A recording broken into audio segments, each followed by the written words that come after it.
2 Kings chapter 4 has an amazing story. It's one that has really touched my life, and I'd like to share it with you today.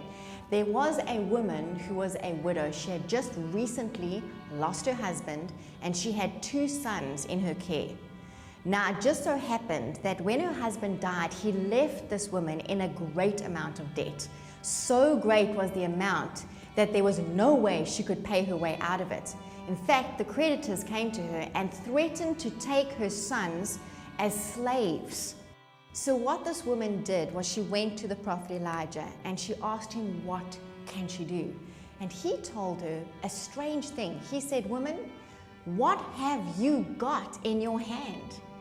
And what he meant was, he said, "Go home, and when you go home, tell me what you have there." And she said, "The only thing that I have of any value is a jar of olive oil. That's all I have."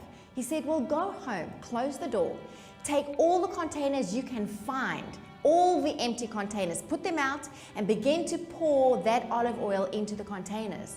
While she did that, the only thing of value she had was a little jar of olive oil. But she obeyed the prophet. She took what she had and she began to pour that olive oil into every single container until every one was filled to the brim. Then the Bible says she took those containers of olive oil and she went to the market and sold them.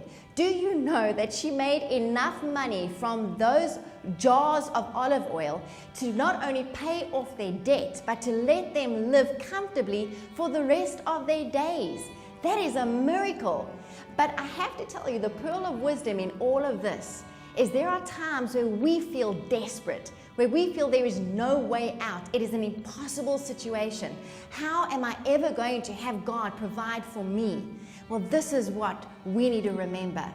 God says to us, what do you have in your hand?